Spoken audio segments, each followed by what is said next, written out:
এই মসজিদে যদি জিন নামাজ পড়ে সেটা আমি নিজে বাস্তব প্রমাণ। এই মসজিদটা নাকি তারা মসজিদ বা জিন মসজিদ নামে পরিচিত। এই মসজিদের মধ্যে জিনরা নামাজ পড়ে এবং মোরগ পোলাও নাকি খাওয়ায়। অনেকে জিনগুলিকে দেখেছেন এবং তাদের দেয়া খাবারও খেয়েছেন। জিনে নামাজও পড়া, জিনে আমাদেরকে পোলাও খাওয়াইছে। কেউ যদি অবিশ্বাস করে সে মুসলমানই না। আমি যখন নামাজ পড়ছি, আমি ডান দিকে যখন সালামটা ফিরাইছি তখন আমার সাথেই বসা। আমাদেরকে জিন এই মুরগি পোলাও খাওয়াইছে। মসজিদ তখন 2টা রাতে 2টা বাজে, তখন মসজিদের 2 গেট তালা, সব বন্ধ। তখনই একটা বলে বোধে গরম গরম মোরগ পোলাও স্টিলের স্টিলের প্লেটের মধ্যে আইনা রেখে কেটে দিয়ে গেছে। তখন আমরা বুঝে গেছি এটা তো বাবা আমাদেরকে খাইবার লেগে দিই। তখন আমরা খিদার থেকে জ্বালা পোড়াও করতেছি।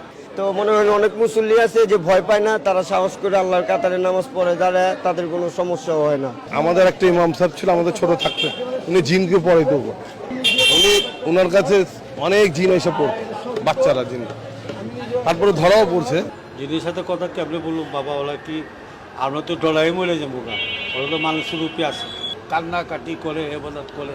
যার কপাল ভালো সেই দেখে, আর যার কপাল সে দেখে না। যে কোনো এলাকার যে কোনো প্রান্তে জিজ্ঞেস করবেন, প্রধান ঢাকা চিড়িয়াটুকরা মসজিদ এক নামে পরিচিত।